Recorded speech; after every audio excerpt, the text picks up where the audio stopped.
Hello, friends. I know I'm just an average guy telling creepy stories, but if you like them and get the scare you're craving for, please leave a like and subscribe. Enjoy the stories. The vault. The screen flickered, casting a pale glow across my cramped apartment, the kind of light that makes your eyes ache after too long. I was hunched over my laptop, the clock on the wall ticking past midnight, though I barely noticed. The internet had been my escape for years, mindless scrolling, forums, videos, the usual noise. But that night, I stumbled onto something different. Not by accident, not really. It was more like a pull, a whisper from the corners of the web I'd never dared to touch before. The dark web. I'd heard about it in passing, vague warnings about hackers, drugs, and worse. But curiosity is a vicious thing. It gnaws until you give in. It started innocently enough. I was on a tech forum skimming threads about VPNs and encryption when someone posted about Tor. They didn't say much, just dropped a link to a guide on accessing hidden networks and a cryptic warning. Be careful what you click. I should have stopped there. I didn't. The guide was simple. Download Tor, set up a VPN, and follow the steps to access .onion sites. It felt like a game, like cracking a code. I wasn't thinking about danger. I was bored, restless, chasing a thrill. Installing Tor was easy. Too easy. The browser loaded, a purple and green interface that looked deceptively plain. I found a list of .onion links on a sketchy forum, a mix of marketplaces, chat rooms, and something called the library. Most of the links were dead or led to blank pages, but the library worked. It was a bare-bones site, black background with white text, listing categories like books, videos, files, and forums. I clicked videos out of curiosity, expecting pirated movies or grainy tutorials. What I got was a grid of thumbnails, each one a frozen frame of something I couldn't quite make out.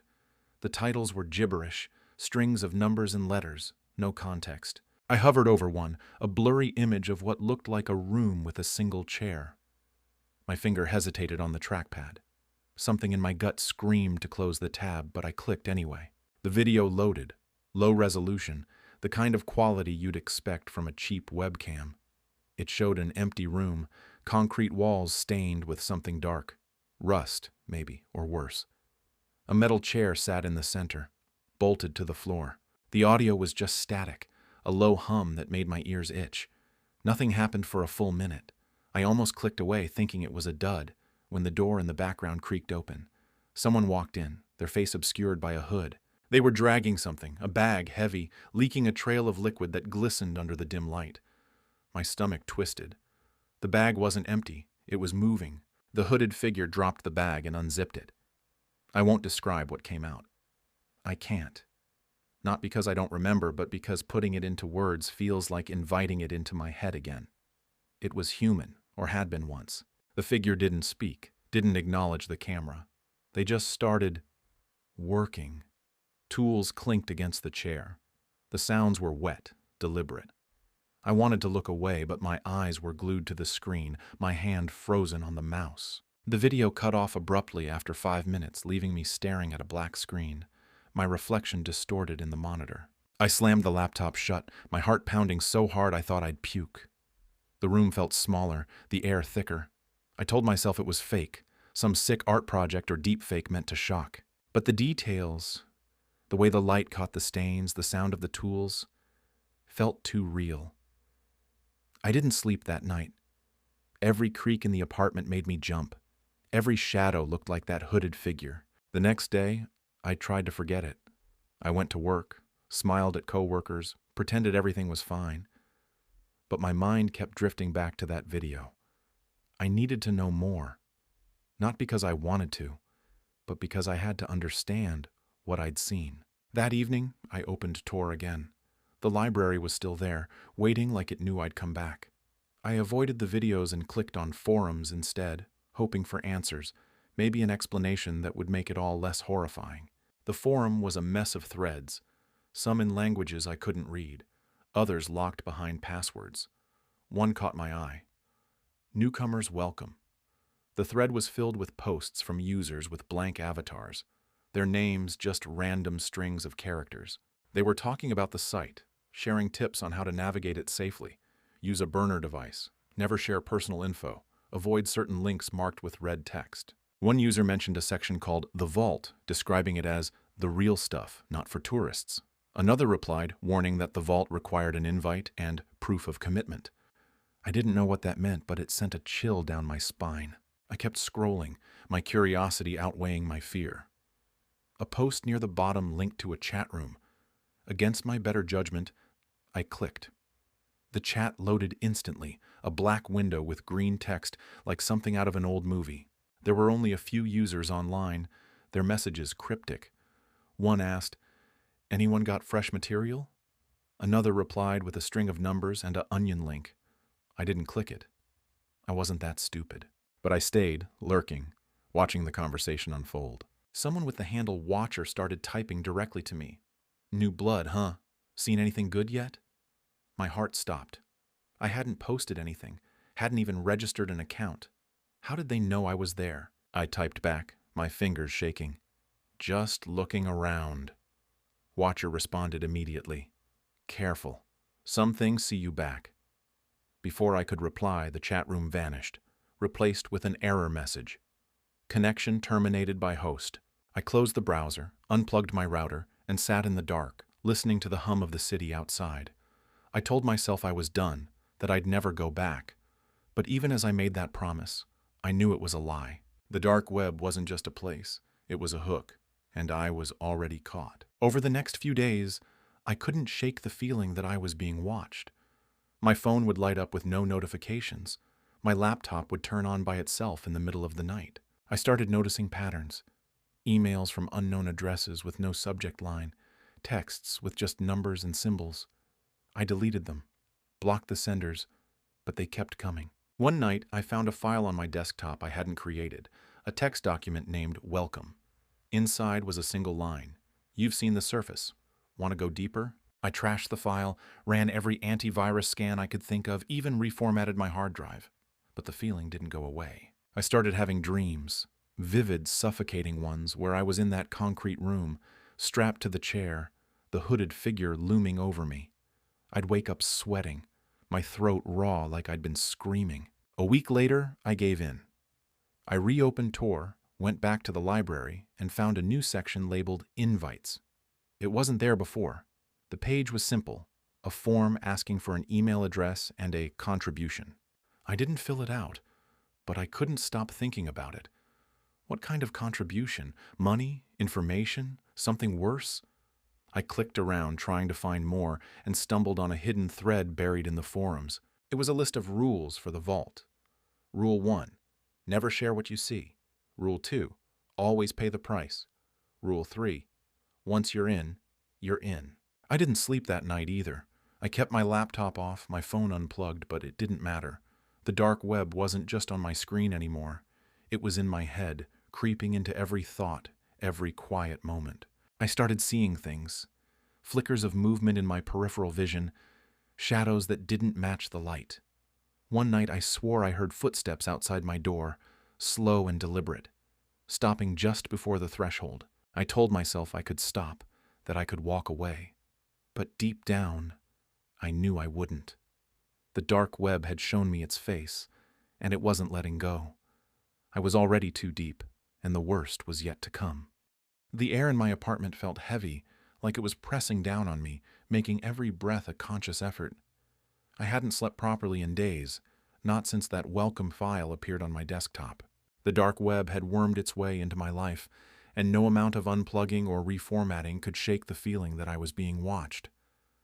My laptop sat on the desk, closed, but somehow alive, like it was waiting for me to crack it open again.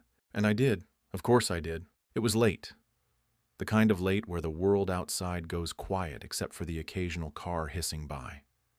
I booted up Tor, my VPN running, my hands trembling as I typed in the address for the library. I told myself I was just checking, just making sure nothing had followed me. But that was a lie. I was chasing the same sick thrill that had pulled me in before, even though every nerve in my body screamed to stop. The site loaded, same black background, same white text. But something was different. The Invites section was gone, replaced by a single link labeled For you. My stomach dropped. I hadn't told anyone about this. Not friends, not family, not even a random post on some forum. How could anything be for me? I clicked it, because what else was I going to do? The page that loaded was a chat room, already active with my IP address listed as the user handle. No name, no pseudonym, just a string of numbers that shouldn't have been visible through my VPN. The messages were waiting for me. "You're late," one said, posted by someone called Gatekeeper. Another from Watcher, the same one from before, read, "Thought you'd run. They always come back." I froze, my fingers hovering over the keyboard. I wanted to type something, anything, to prove I wasn't scared. But my mind was blank. Before I could respond, a new message popped up. "Contribution received. Welcome to the vault." I hadn't sent anything. I hadn't filled out any forms, hadn't uploaded a single file, but the chat room dissolved and a new page loaded. The vault was nothing like the library. No categories, no neat lists. Just a single video feed, live, with a counter showing 12 viewers. The room on the screen was familiar. Too familiar. Concrete walls, stained and cracked, a metal chair bolted to the floor. But this time the chair wasn't empty. Someone was strapped to it, their face hidden under a burlap sack, their body twitching against the restraints. The audio was clearer than the last video, picking up shallow, ragged breathing and the faint drip of something hitting the floor. A figure stepped into frame, same hooded silhouette as before, carrying a tray of tools, blades, pliers, things I couldn't identify but made my skin crawl. They didn't acknowledge the camera, didn't speak. They just started. The sounds were worse than the visuals.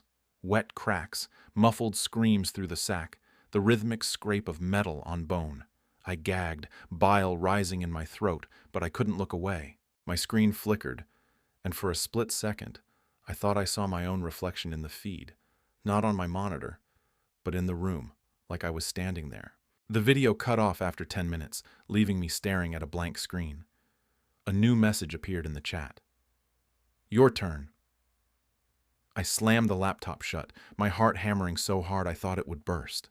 I yanked the power cord out, ripped the battery from the back, and threw the whole thing across the room. It hit the wall with a crack, but I didn't care. I was done.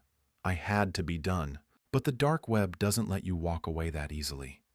The next morning, my phone buzzed with a notification from an app I didn't recognize. It was just a black icon, no name, and when I opened it, it showed a single image, a screenshot of my laptop's desktop, taken from my webcam.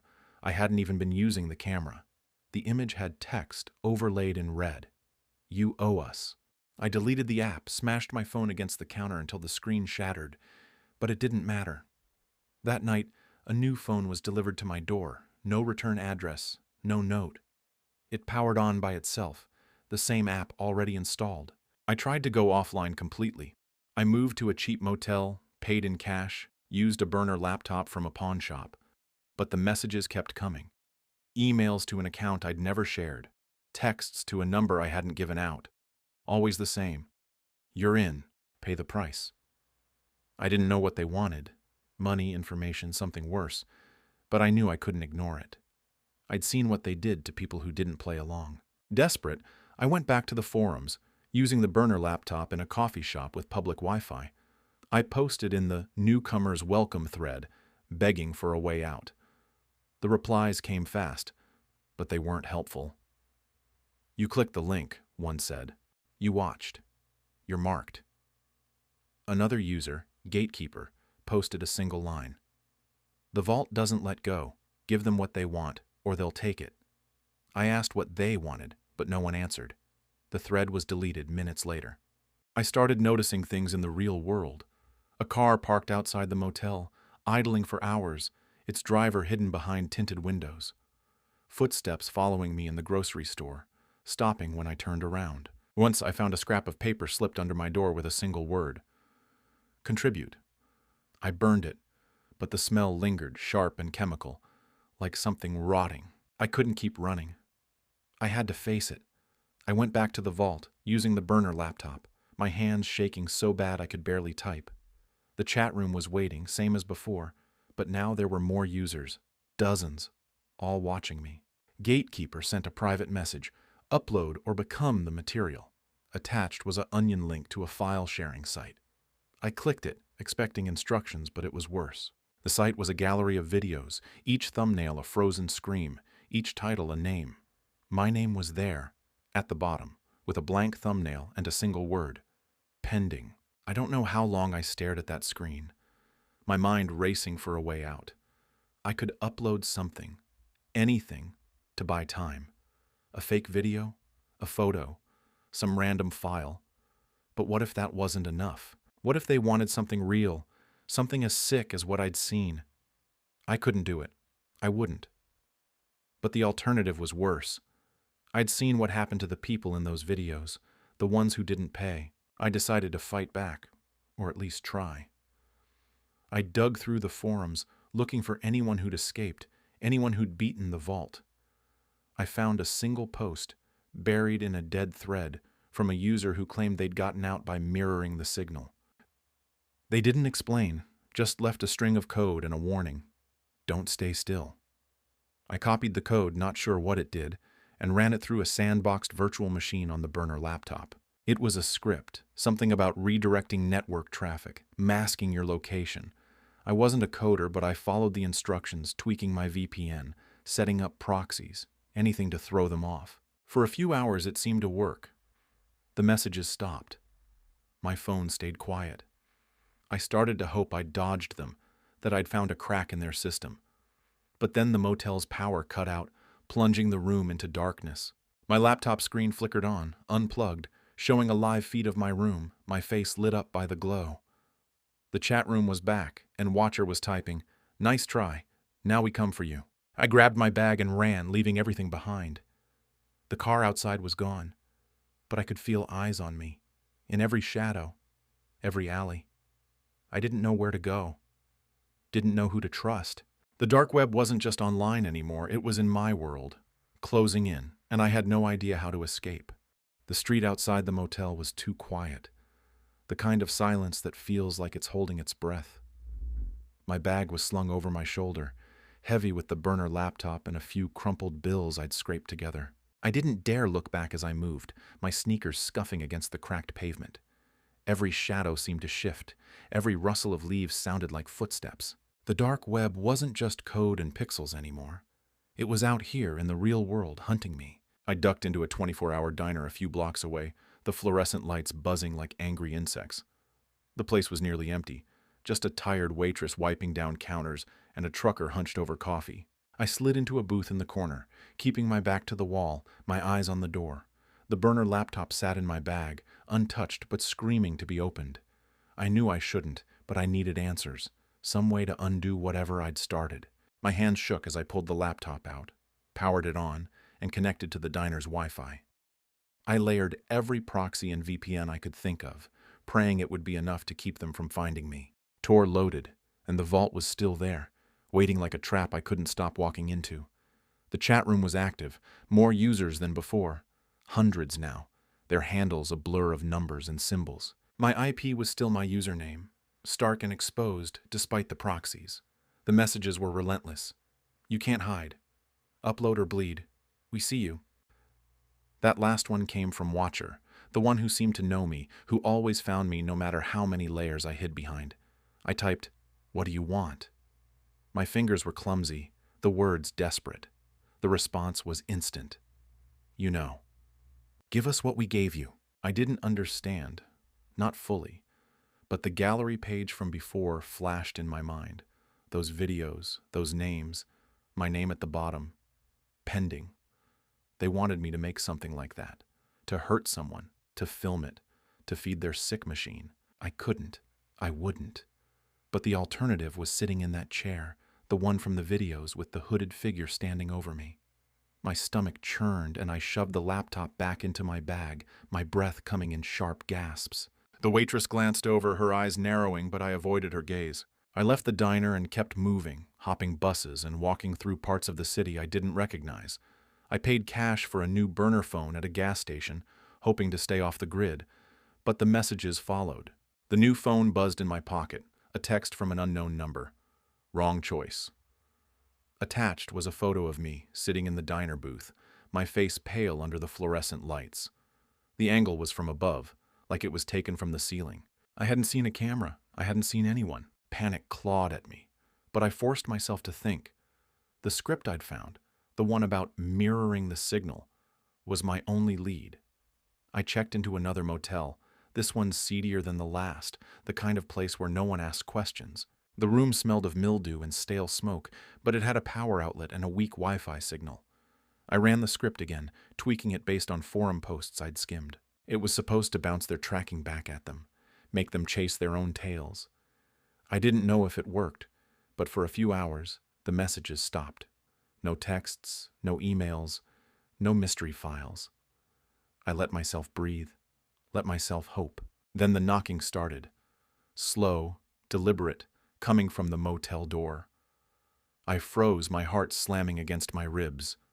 The room was dark, the laptop's glow the only light. I didn't move, didn't make a sound. The knocking stopped, but a shadow lingered under the door, like someone was standing there waiting. My phone buzzed again. A video file, no sender. I opened it, because what else could I do? It was me, in the motel room, right now, the camera angle from somewhere above the bed. I looked up, but the ceiling was bare, just peeling paint and a flickering light bulb. The video looped, my own terrified face staring back at me, over and over. I grabbed my bag and bolted, leaving the door swinging open behind me. The night air was cold, biting at my skin as I ran through the parking lot. I didn't know where I was going, just that I had to keep moving. The city felt like a maze, every corner hiding something I couldn't see but could feel. I ended up in an internet cafe, the kind of place that still had ancient desktops and sticky keyboards. I paid for an hour and dug into the forums again, searching for anything about the vault, about escaping. I found a thread buried deep, locked behind a password I cracked by guessing gatekeeper. It was a conversation between users who claimed to have gotten out. They talked about a cleaner, someone who could erase your trace from the vault, but it came at a cost, not money, but a piece of you. They didn't explain what that meant, just gave a blunt onion link to contact the cleaner. I hesitated, my cursor hovering over the link. Every click felt like a step deeper into the trap, but I was out of options. I opened the link. The page was a blank form, asking for a name. Not mine, but someone else's. Below it was a single instruction. Offer them, save yourself. My mouth went dry. They wanted me to give up someone else, to throw them into the machine to save my own skin. I thought of my coworkers, my neighbors, the few friends I hadn't pushed away. I couldn't do it. I closed the tab, my hands shaking so bad I knocked over my coffee, the brown liquid pooling on the desk. The cafe's lights flickered, and the other patrons didn't notice, their faces buried in their screens. But I felt it, the air shifting, the temperature dropping. A new email popped up on my burner phone. No subject, no sender. It was a list of names, addresses, phone numbers, people I knew, people I'd mentioned in passing on social media years ago. At the bottom was a message. Choose one, or we choose for you. I deleted it, but another came, then another, each with a different name, a different address. My boss, my neighbor, my sister. I ran again, ditching the phone in a dumpster and buying another at a different gas station. I didn't go back to a motel. I couldn't trust enclosed spaces anymore. I found a park, hid under a tree, and used the burner laptop to keep searching. The script was still running, but it wasn't enough. They were always one step ahead. I found another post, this one from a user who claimed they'd escaped by feeding the beast. They uploaded a fake video, something staged to look real, and it bought them time. I didn't have the skills to fake something convincing, but I had to try. I spent hours in that park, using free Wi-Fi from a nearby cafe, cobbling together a video from stock footage and audio clips I found online. It was crude, shaky, but it mimicked the look of the vault's videos. Dim lighting, muffled sounds, a vague shape in a chair. I uploaded it to the file-sharing site, my heart in my throat, and waited. For a day, it seemed to work. No messages, no photos, no videos of me. I started to think I'd done it, that I'd tricked them. Then my new phone buzzed. A single text. We know it's fake. Attached was a live feed, not of me, but of my sister's apartment, her sleeping figure on the couch, unaware of the camera watching her. The message below read, Try again, or she's next. I dropped the phone, my vision blurring, my chest so tight I could barely breathe. I was trapped, and they weren't just coming for me anymore. They were coming for everyone I knew. The park was cold, the kind of damp chill that seeps into your bones and makes your teeth chatter. I sat under the tree, clutching the burner laptop, my eyes darting to every rustle of leaves, every passerby who lingered too long. The text about my sister burned in my mind, the image of her sleeping, oblivious to the camera's gaze, looping like a nightmare I couldn't wake from. The vault had me cornered, and now they were reaching for the people I cared about. I couldn't run anymore. I had to fight, even if it meant playing their game. I opened the laptop, hands trembling, and connected to the cafe's Wi-Fi again. The vault's chat room was still there, buzzing with activity, hundreds of users watching, waiting. My IP address glared back at me, a digital brand I couldn't erase. Watcher was online, their messages taunting. "You're running out of time. Pick one or we pick for you." I didn't respond. I couldn't. My mind was racing, piecing together fragments of what I'd learned from the forums. The cleaner, the fake video, the mirroring script. None of it had worked, not really. But there was one thing I hadn't tried. Going deeper. The forums mentioned a hidden layer of the vault, a place even the regulars feared, called the core. It wasn't listed anywhere, not on the library or the file-sharing sites. You had to know where to look, and even then, it required a key, a code, a file, something to prove you belonged. I'd seen a post about it, buried in a deleted thread I'd screenshot before it vanished. The user claimed the core was where the real power lay, where you could rewrite the rules if you were willing to pay the price. The price was never clear, but I was out of options. I dug through the screenshot, my eyes straining in the dim light. It mentioned an onion link, but it was incomplete, a string of characters that didn't work when I typed them into Tor. I cross-referenced it with other forum posts, piecing together fragments like a puzzle. After hours of trial and error, I found it, a working link, hidden behind a redirect that only opened if you accessed it from a specific IP range. My proxies barely held up, but I got through. The core loaded, a stark white page with a single input field and the words, "Offer everything." I didn't know what it meant, but I typed my name, my real name, into the field. It was a risk, but I was past caring. If they wanted me, they could have me. Just not my sister, not anyone else. The page refreshed, and a download started automatically. It was a small file, a zip labeled contract. My stomach twisted as I unzipped it. Inside was a single text document, written in plain English, but cold, clinical, like a legal agreement. It outlined the terms, access to the core in exchange for total surrender. I'd become part of their system, a cog in their machine, but they'd leave everyone else alone. If I refused, the contract ended with a list of names, my sister, my parents, my coworkers, and addresses I'd never shared. I didn't have time to think. I clicked accept, a button that appeared at the bottom of the page. The screen went black, then loaded a new interface, unlike anything in the vault. It was clean, almost corporate, with menus labeled assets, tasks, and observers. I clicked tasks, and a list appeared. Names, locations, instructions. My name was there, marked active, with a single task. Deliver. Below it was a onion link to a live feed. I clicked it and my blood ran cold. The feed showed a basement. Concrete walls slick with moisture. A familiar metal chair in the center. A man sat in it, bound, his face bruised and swollen, his eyes wide with terror. A hooded figure stood nearby, sharpening a blade, the sound grating through the laptop's speakers. The chat below the feed was alive with users, betting, commenting, demanding more. A message popped up, addressed to me. Your delivery. Make it count. I realized what they wanted. They didn't just want a video. They wanted me to be there, to be the one holding the blade. I slammed the laptop shut, my vision swimming. I couldn't do this.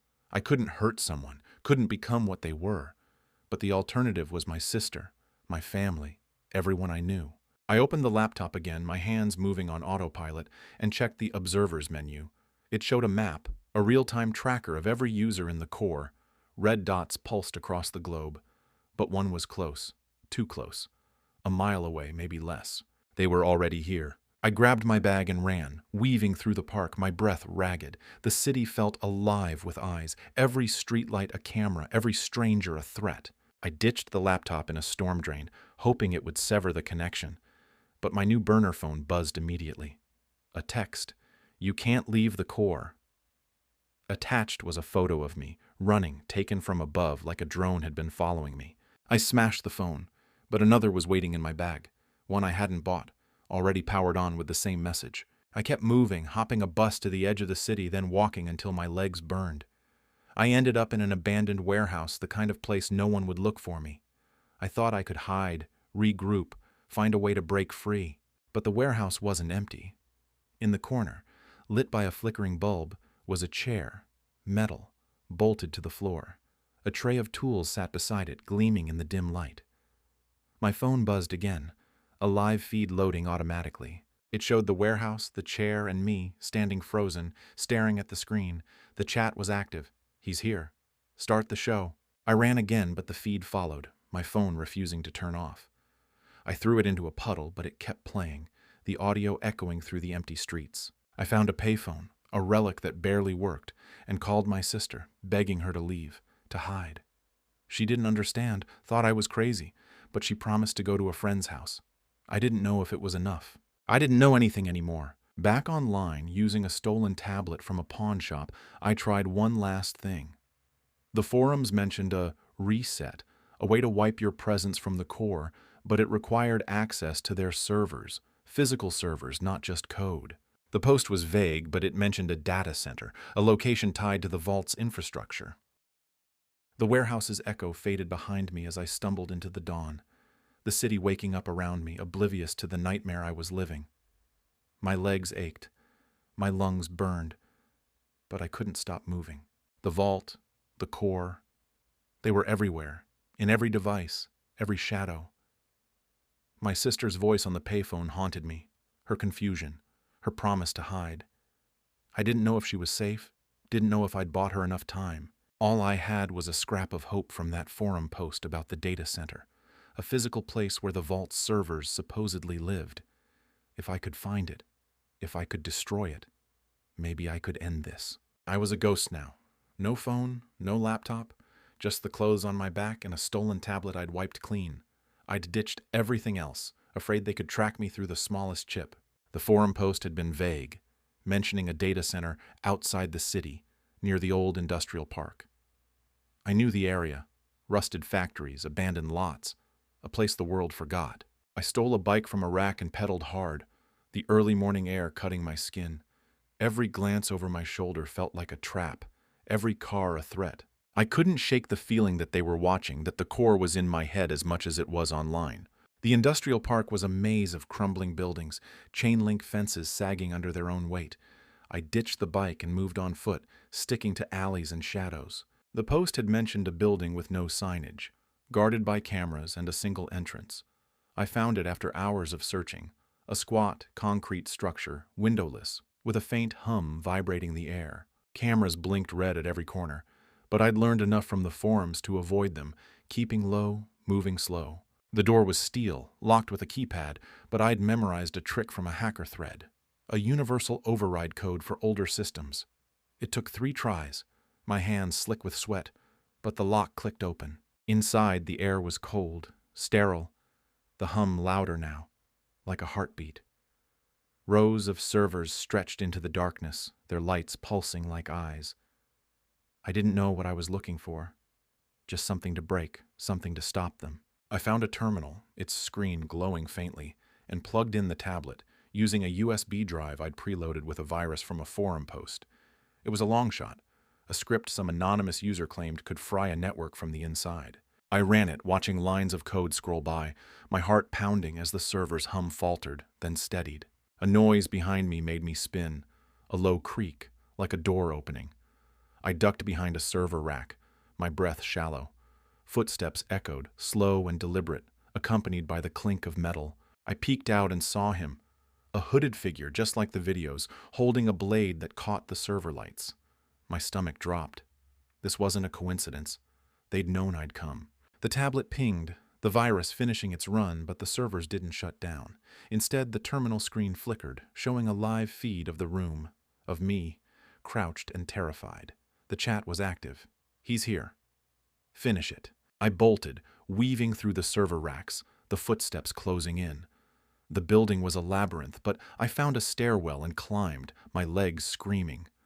The second floor was offices, empty but littered with papers, monitors, signs of recent use.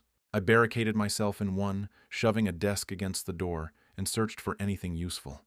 A filing cabinet held schematics, blueprints of the data center, maps of its network. I stuffed them into my jacket, my hands shaking so bad I could barely grip the paper. The door rattled, the desk scraping forward an inch. I climbed out a window, dropping onto a fire escape that groaned under my weight. The figure didn't follow, but my tablet, still in my pocket, lit up. A new message. "You can't destroy us. We're everywhere." The feed showed the office I'd just left, the desk pushed aside, the hooded figure standing still, staring at the camera. I threw the tablet off the fire escape, watching it shatter on the pavement below. I ran until I couldn't, collapsing in a ditch miles from the industrial park. The schematics were still in my jacket, crumpled but intact. I didn't know if the virus had done anything. Didn't know if I'd hurt them at all. Days passed, then weeks. I stayed offline, moved to a new city, paid cash for a room in a boarding house. No phone, no internet, just me and the fear that never left. My sister was safe. I called her from a payphone, heard her voice, alive, unharmed. But I didn't tell her where I was. I couldn't risk it. The nightmares didn't stop. Concrete walls, metal chairs, the sound of blades. I'd wake up gasping, checking the locks on my door, the windows. I burned the schematics, afraid they'd somehow lead the vault back to me. But I couldn't burn the memories. The things I'd seen, the things they'd wanted me to do, they were part of me now, a stain I couldn't wash out. I thought I was free, or as free as I could be. Then, one night, I found a note slipped under my door. No address, no signature, just a single line. "You're still in." I checked the locks, the windows. Nothing was disturbed. But when I turned on the ancient TV in my room, it flickered to a live feed. A grainy image of me, standing there, holding the note. The chat was active, watcher's name at the top. "Welcome back. I don't go online anymore. I don't trust screens, don't trust the hum of electronics. I keep moving, never staying anywhere long. But I know they're still out there, in the dark corners of the web, in the shadows of the world. The vault doesn't let go. The core doesn't forget. And no matter how far I run, I'm still theirs." Room 666. The screen flickers, casting a sickly blue glow across my face. My apartment is silent except for the faint hum of my laptop, a cheap piece of junk I've been meaning to replace. It's late, the kind of late where the world feels like it's holding its breath, waiting for something to happen. I'm sprawled on my couch, a half-empty energy drink sweating on the coffee table, my eyes burning from hours of mindless scrolling. I don't even know how I ended up here. One minute, I'm clicking through forums, chasing threads about urban legends and creepy internet conspiracies. The next, I'm somewhere else, somewhere I shouldn't be. It starts innocently enough. A post on a sketchy message board catches my eye, buried in a thread about the dark web. I've dabbled before, downloaded Tor out of curiosity, poked around some marketplaces selling knockoff sneakers and fake IDs. Nothing serious. But this post is different. It's not screaming for attention like the usual clickbait. It's understated, almost too casual, like the person who wrote it didn't care if anyone saw it. The subject line is just a string of numbers and letters, no meaning I can parse. The body is a single sentence. "If you're looking for the real thing, DM me." Below it, a string of code that looks like a Tor address. I hesitate. My gut tells me to close the tab, go to bed, forget I ever saw it. But my thumb hovers over the mouse, and curiosity, stupid, reckless curiosity, wins. I copy the address, paste it into Tor, and hit enter. The page loads slowly, the progress bar crawling like it's reluctant to show me what's on the other side. When it finally does, I'm staring at a black screen with a single word in red, blocky text. Enter.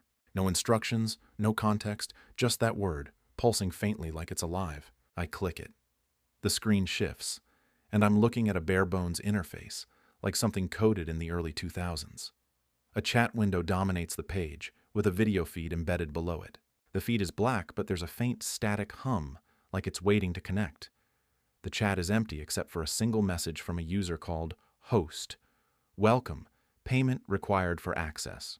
Below that, a Bitcoin address and a number, 0.1 BTC. I do the math in my head. That's a couple $100, give or take. My bank account's already screaming, but I'm too far in to back out now. I tell myself it's probably a scam, some edgy role-play thing for weirdos with too much money. But there's a part of me, a small gnawing part, that wonders if it's more. I transfer the payment from a crypto wallet I set up ages ago for buying pirated games. The transaction confirms, and the chat window lights up. Host types. Access granted. Stream starts in 10 minutes. Rules. No recording, no sharing, no talking. Watch or leave. My heart's pounding now, a dull thud in my chest. I lean closer to the screen, the glow washing out my reflection in the dark window behind me. The video feed flickers, and for a split second I think I see something move in the black. A shape, maybe, or just my eyes playing tricks. Then the static clears and the stream begins. The room is dim, lit by a single overhead bulb that swings slightly, casting long shadows across concrete walls. It looks like a basement, the kind you'd find in a condemned house with peeling paint and stains that could be mold or something worse. There's a metal chair bolted to the floor in the center, empty for now, its surface scratched and dented. Behind it, a table holds a collection of tools, knives, pliers, a hacksaw, a blowtorch. My stomach twists, but I can't look away. The chat is still quiet, but I see user counts climbing in the corner of the screen.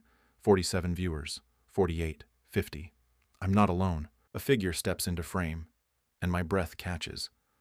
They're wearing a black hoodie, the hood pulled low, and a featureless white mask that covers their face. No eyes, no mouth, just smooth, glossy plastic. They move with a deliberate slowness, like they're savoring the moment, and pick up a knife from the table.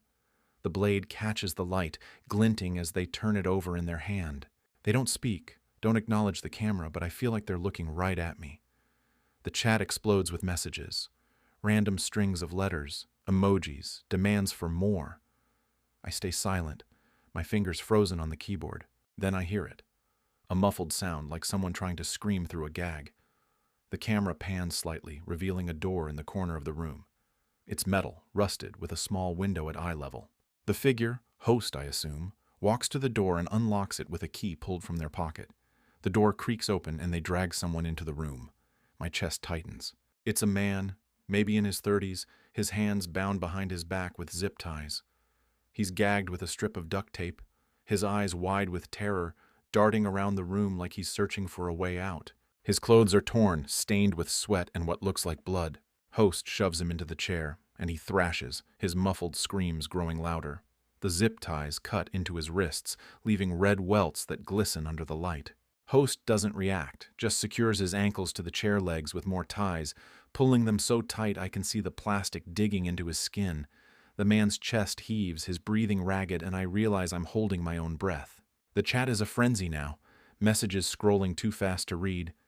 Do it, make him bleed, show us. I want to close the laptop, to unplug it and throw it across the room, but my hands won't move. It's like I'm locked in place, just like the man in the chair. Host picks up the knife again and holds it close to the man's face. The blade hovers an inch from his eye, and he freezes, his body trembling but too afraid to move. A bead of sweat rolls down his temple, mixing with tears. Host tilts their head, like they're studying him, and then, slowly, they drag the knife down his cheek. The skin splits, blood welling up in a thin line, and the man screams behind the tape, a raw animal sound that makes my skin crawl. The chat erupts, users typing in all caps, flooding the screen with demands for more, for worse. I feel sick, my stomach churning, but I can't look away. It's like the screen has claws holding me there. Host steps back and sets the knife down, picking up the pliers instead. They grip the man's hand, forcing his fingers flat against the arm of the chair. He's shaking his head, pleading through the gag, but Host doesn't hesitate. They clamp the pliers around one of his fingernails and pull. The sound is faint but unmistakable, a wet, tearing pop. Blood pools around the nail bed, dripping onto the concrete floor, and the man's screams turn into sobs, his body convulsing against the restraints. Host holds up the bloody nail to the camera like it's a trophy, and the chat goes wild. I'm trembling now, my hands clammy, my heart racing so fast I think it might burst. This isn't a scam. This isn't role play. This is real. I want to believe it's fake, that it's special effects and actors, but the way the man's blood glistens, the way his body shakes, it's too real. I try to close the browser, but my cursor won't move. The screen flickers again, and for a moment I swear the man's eyes lock onto mine through the camera like he knows I'm watching, like he's begging me to help. Host types in the chat, "Suggestions welcome. Highest bidder chooses next." The numbers in the corner climb, 75 viewers, 80, 100. Bitcoin addresses flash across the screen as users send payments, each one trying to outbid the others. The messages are vile, things I can't even process, each one more depraved than the last. I don't type anything. I can't. My hands are shaking too badly, and my throat feels like it's closing up. Host selects a suggestion, and the words burn into my brain.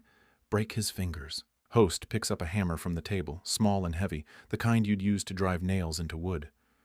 The man in the chair is sobbing, his head slumped forward, blood dripping from his cheek onto his lap. Host grabs his hand again, forcing it flat, and raises the hammer. I want to scream, to tell them to stop, but my voice is gone. The hammer comes down, and the crack of bone is so loud it feels like it's in my own skull. The man's scream is inhuman, a sound I didn't know a person could make. His finger is bent at an impossible angle, the skin split open, white bone jutting through. The chat is a blur of excitement, users cheering, demanding more. Host doesn't stop. They move to the next finger, then the next, each crack louder than the last. Blood pools on the floor, mixing with the concrete dust, and the man's screams fade into weak, gasping whimpers. I'm crying now, tears streaming down my face, but I still can't look away. The screen feels like it's pulling me in, like I'm part of this, complicit just by watching. Host steps back, their mask reflecting the light as they tilt their head toward the camera. They type again, "More to come. Stay tuned." The stream cuts to black, and I'm left staring at my own reflection in the dark screen, my face pale and streaked with tears. The chat is still active, users begging for the next stream, throwing out suggestions, offering more money. I slam my laptop shut, my hands shaking so badly I can barely grip it. I sit there in the dark, the silence pressing against my ears. My apartment feels wrong now, like the walls are watching me. I tell myself it's over, that I'll never go back. But even as I think it, I know it's a lie. The address is still in my browser history. The stream is still out there, waiting. And somewhere deep down, a part of me wants to see what happens next. The next night, I'm back in front of my laptop. The screens glow like a sickness I can't shake. I didn't sleep. Every time I closed my eyes, I saw the man in the chair, his blood pooling on the concrete, his fingers twisted into shapes that shouldn't exist. I told myself I wouldn't go back, that I'd delete Tor, burn the laptop, move on with my life. But here I am, the Tor browser open, the same string of numbers and letters typed into the address bar. My hands shake as I hit enter, and the black screen with that single red word, enter, stares back at me like a dare. I click it, and the familiar interface loads. The chat window, the video feed, the user count already ticking up. 132 viewers and climbing. The chat is alive, buzzing with anticipation, users tossing out suggestions, taunts, and demands. Host hasn't appeared yet, but their presence lingers, a ghost in the machine. The video feed is still dark, but the static hum is louder this time, like a heartbeat pulsing through the speakers. My stomach churns, and I grip the energy drink can on my coffee table, the metal cold and slick under my fingers. I don't want to be here, but I can't stop myself. It's like the red room has its hooks in me, pulling me back. The feed flickers to life, and I'm staring at the same concrete room, the same swinging bulb casting jagged shadows across the walls. The metal chair is still bolted to the floor, but it's empty now, the surface stained with dark smears that weren't there before. The table of tools is unchanged. Knives, pliers, the hammer, the blowtorch, all arranged with surgical precision. My eyes linger on the stains, and I wonder if they cleaned the blood from last night or if they left it as a reminder. The chat erupts, users typing in all caps. Where's the show? Bring him back. New meat. I swallow hard, my throat dry, and try to ignore the way my pulse hammers in my ears. Host steps into frame, their black hoodie and featureless white mask unchanged, like they've been standing there all along, waiting.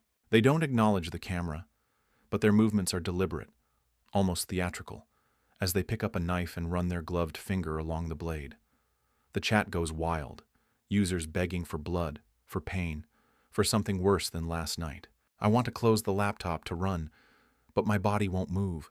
It's like I'm strapped to that chair myself, bound by something I can't name. The metal door in the corner creaks open, and host drags someone new into the room. It's a woman this time, maybe in her 20s, her hair matted with sweat and dirt. She's blindfolded, a strip of black cloth tied tightly around her eyes, and her hands are bound with rope that cuts into her wrists, leaving raw red marks. She's trembling, her bare feet dragging across the concrete as host shoves her into the chair. She tries to scream, but a gag, some kind of cloth stuffed into her mouth and taped over, muffles the sound. Her head jerks from side to side like she's trying to see through the blindfold to understand where she is. Host secures her ankles to the chair legs with zip ties, pulling them so tight the plastic bites into her skin. Thin trickles of blood run down her feet, pooling on the floor, and the chat lights up with excitement. Make her scream! Cut her! To burn her! The suggestions are relentless, each one more twisted than the last. Host types in the chat, bidding open. Highest offer picks the first move. Bitcoin addresses flash across the screen, numbers climbing as users compete. I don't bid. I can't, but I'm still here, still watching, and that feels like enough to damn me. The winning bid comes in, 0.3 BTC, a small fortune, and the chat message attached to it makes my blood run cold.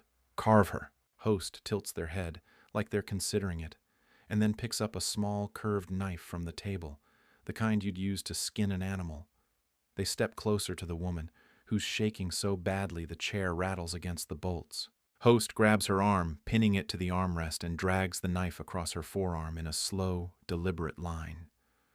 The skin parts like paper, blood welling up in a thick, dark stream that runs down her arm and drips onto the floor. Her muffled scream is raw, desperate, and it cuts through me like the knife through her skin. The chat is a frenzy now, users cheering, demanding more. Host doesn't stop.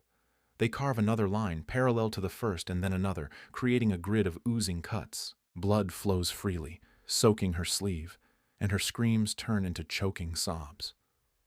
Host steps back, holding the knife up to the camera, the blade slick and gleaming. They type, "Next bid."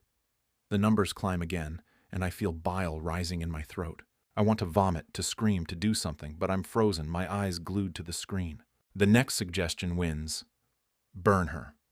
Host sets the knife down and picks up the blowtorch. The hiss of gas fills the room as they ignite it, the blue flame dancing in the dim light.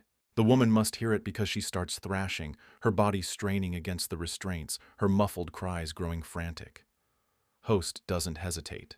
They bring the flame to her thigh, just above the knee, and the smell of burning flesh must be filling the room because her screams hit a new pitch, high and piercing even through the gag. Her skin blisters instantly, turning red, then black, the edges curling like paper in a fire.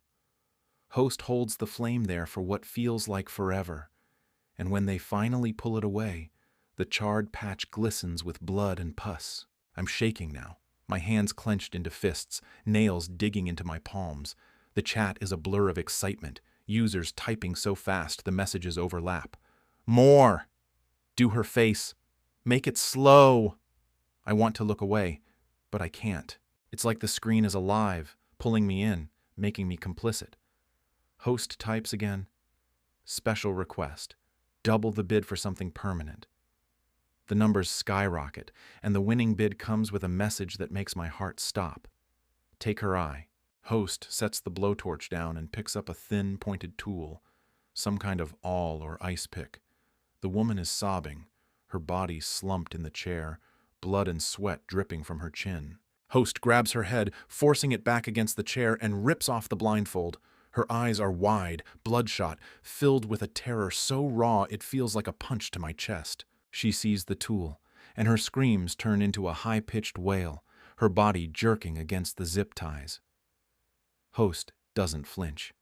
They position the awl over her left eye, the tip hovering an inch from her pupil. She's shaking her head, pleading through the gag, but Host drives the tool forward in one smooth motion.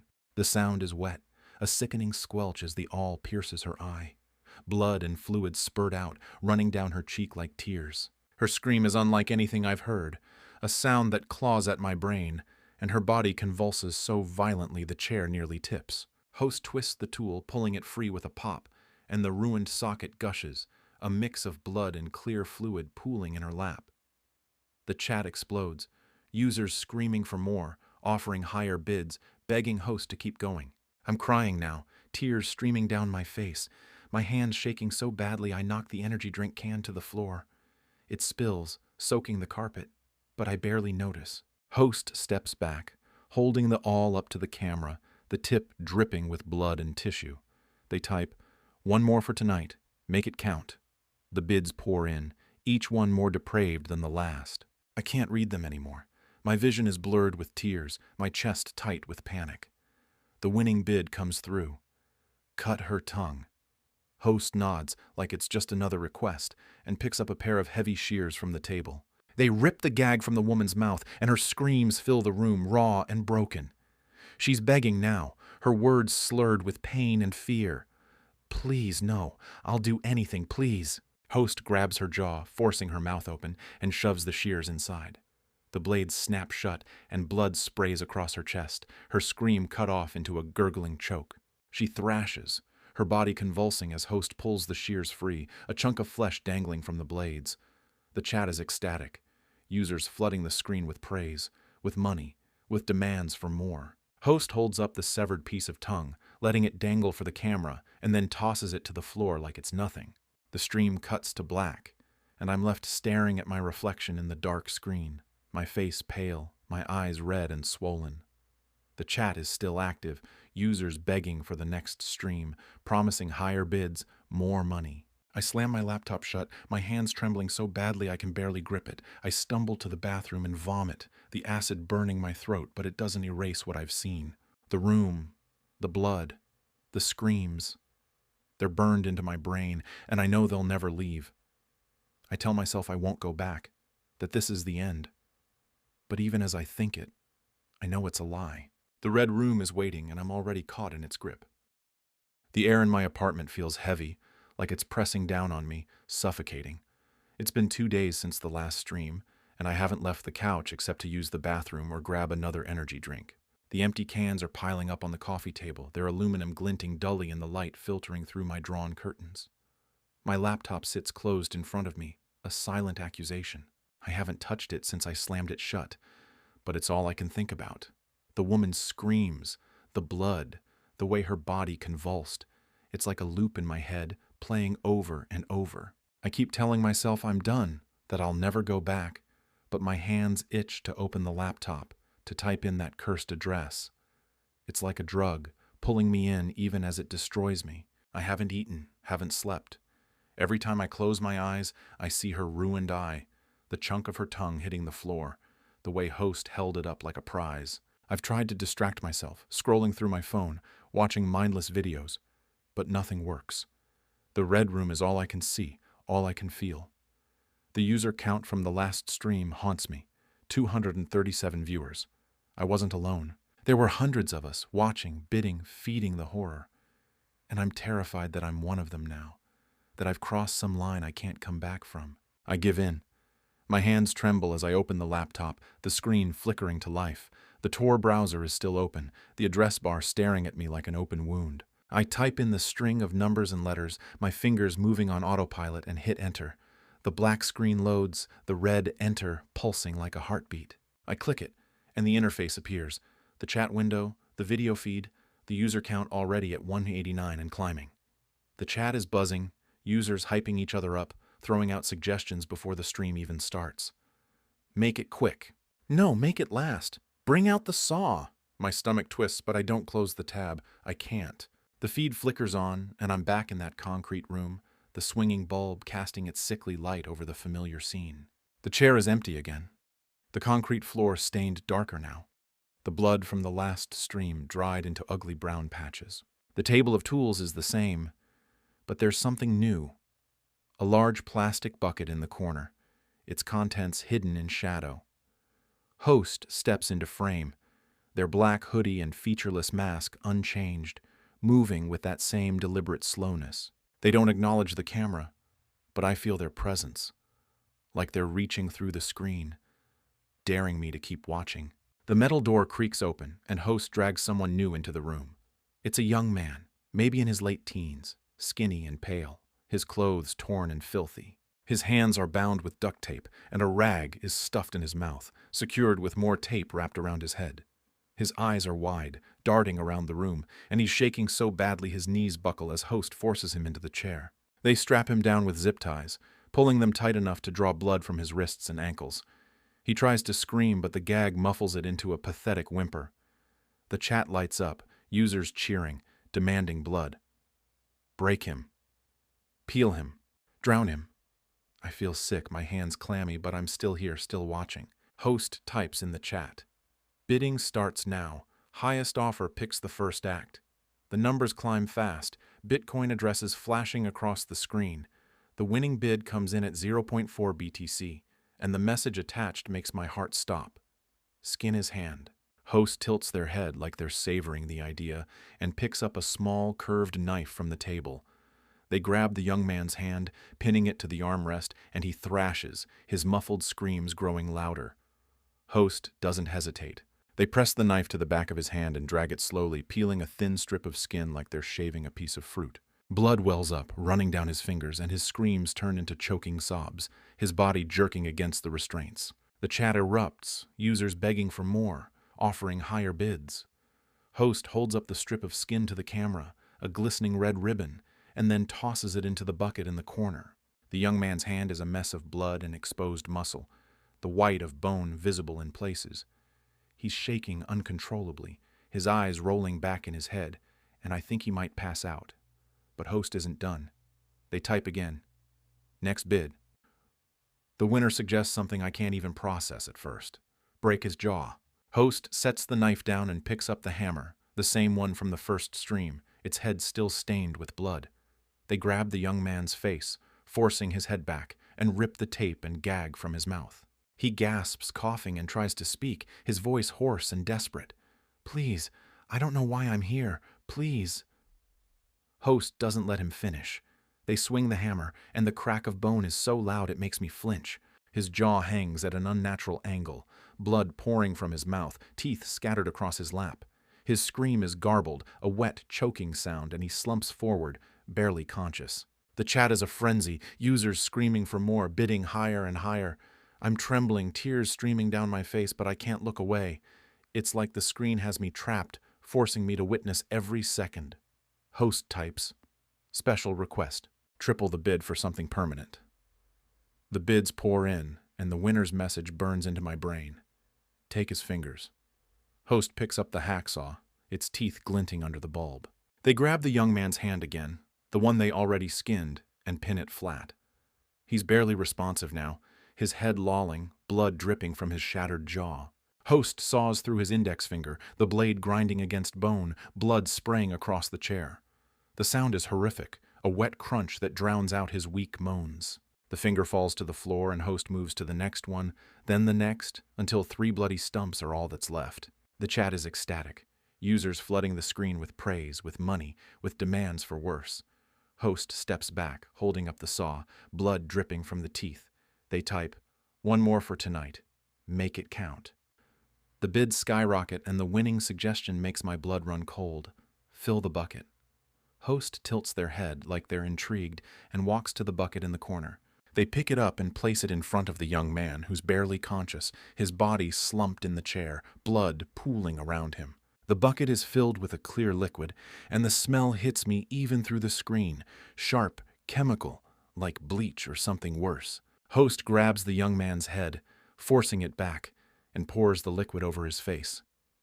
His eyes snap open, and his screams are unlike anything I've heard, a raw animal sound that cuts through me. His skin bubbles and blisters instantly, the liquid eating through his flesh, exposing muscle and bone. His face melts before my eyes, the skin sloughing off in chunks, his screams fading into wet gurgles as the liquid fills his mouth, his throat. Host keeps pouring, the bucket emptying slowly, and the young man's body convulses, then goes still. The chat is silent for a moment, then explodes with cheers, users begging for more, offering everything they have. Host steps back, their mask reflecting the light, and types, "Stream ends. See you tomorrow."